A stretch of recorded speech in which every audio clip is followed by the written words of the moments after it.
fait chaud, il fait très humide. C'est comme s'il y avait un peu de brume en permanence. On le voit sur les images, c'est un peu tout gris. Bon, c'est une ambiance qui est très spéciale.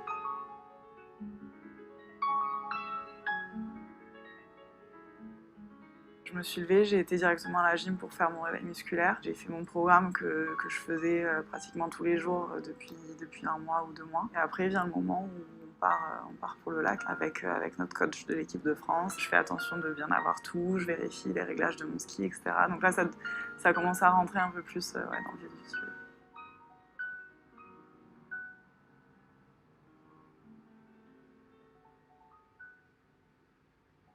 Avant de partir à 10,75 m, je suis à fond dans ce que moi je peux contrôler, donc je pense plus à mes entraînements d'avant, je pense plus vraiment à ce que les autres ont fait, mais je pense quand même aux 3 bouées, quoi. Il faut que j'aille chercher les 3.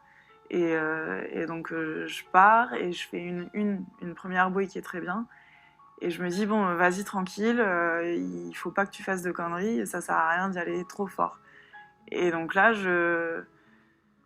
et ben finalement, j'y vais pas assez fort, si bien que la deuxième bouée, je la tourne à peine, et il a fallu que je donne tout ce que j'avais pour arriver à récupérer la 3.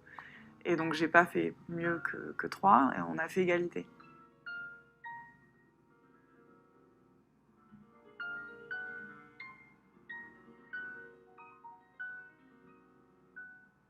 On est tiré au sort en fait, et c'est elle qui repart la première. Elle part pour son premier passage à 11, ce qui est quand même très très dur, mais elle le prend, il n'y a pas de problème, elle prend les 6 bouées. Et donc elle revient à 10,75 m. Et donc sur le retour, elle passe une première bouée qui est très moyenne, et elle se bat pour aller vers la 2, et de là où je suis, c'est pas très clair, on n'arrive pas à savoir si elle a pris la 2 ou pas, enfin, voilà, donc c'est 1 ou 2 bouées. Donc ma première réaction c'est ok, c'est 2, il faut faire 2, bon ça va, c'est faisable, parce que c'était moins que le score d'avant. Le bateau arrive, et le jury confirme que c'est une bouée à 10. Donc là, je me dis, ok, bon, je reste très concentrée, etc. Mais je me dis, ok, ça va, tu peux le faire, voilà.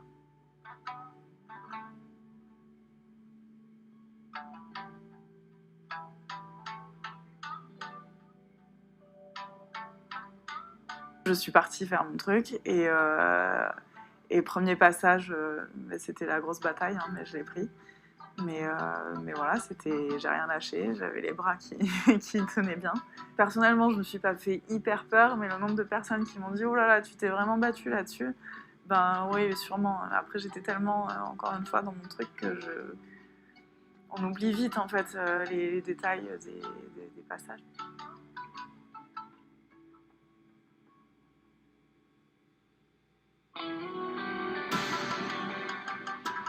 Ça se déroule bien ce 10 parce que je fais une première bouée qui est bien, voilà, je fais une porte d'entrée, première bouée qui est bien, et je me sens bien.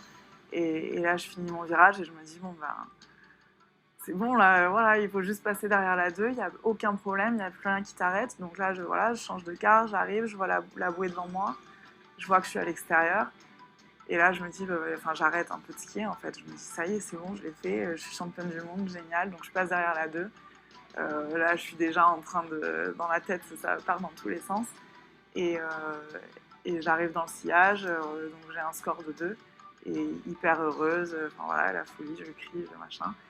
Et j'arrive sur le ponton, donc il y a justement mon entraîneur, il y a une partie de l'équipe de France qui est là, et je me souviens, on a fait un high five avec le docteur de l'équipe de France qui était sur le ponton et l'arrivée, voilà, enfin, c'était des moments qui étaient très forts.